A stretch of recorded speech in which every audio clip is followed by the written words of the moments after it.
यानंतर पुढची बातमी आहे तुकाराम मुंढे यांच्याबद्दलची। सनदी अधिकारी तुकाराम मुंढे यांची पुन्हा एकदा बदली करण्यात आलेली आहे। दिव्यांग मंत्रालयातून तुकाराम मुंढेंची बदली करण्यात आली आहे। 20 वर्षात मुंढेंची ही 24वी बदली आहे। मुंढे आता आपत्ती व्यवस्थापन विभागामध्ये त्यांची बदली झाली आहे। आपत्ती व्यवस्थापन विभागाचे तुकाराम मुंढे हे सचिव असतील।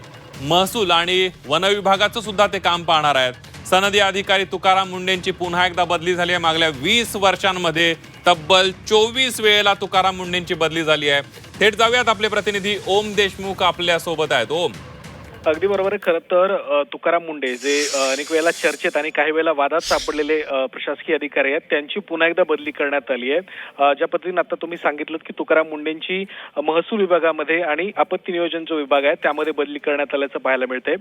तुकाराम मुंढेंसह एकूण 10 प्रशासकीय सनदी अधिकाऱ्यांची बदली या निमित्तानं झाल्याचं आपल्याला पाहायला मिळतं। ज्यामध्ये मुंबई महापालिकेच्या आयुक्तपदी अश्विनी भिडे यांच्यासह लोकेश चंद्रा, जे पूर्वी बेस्टमध्ये त्यांच्याकडे पदभार होता, त्यासोबतच विकास रस्तोगी असतील किंवा विनीता सिंगल असतील, यासारख्या महत्वाच्या प्रशासकीय अधिकाऱ्यांच्या बदल्या या निमित्तानं झालेलं पाहायला मिळत आहेत। काही दिवसांपूर्वी मुंबईच्या इतरही काही प्रशासकीय विभागांमधल्या बदल्यांचं आपल्याला जे घटनाक्रम होता तो देखील पाहायला मिळाला होता। त्यासोबतच इतरही काही बदल्या पुढील काही आठवड्यांमध्ये प्रस्तावित असल्याचं कळते।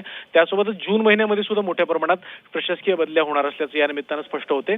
या सगळ्या घडामोडींच्या पार्श्वभूमीवरती तुकाराम मुंढेंची पुन्हा एकदा बदली होताना पाहायला मिळते।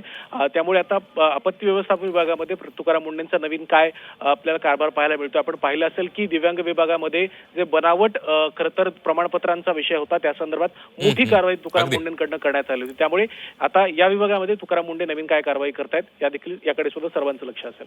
अगदी धन्यवाद ओम, दिलेल्या सविस्तर माहितीबद्दल।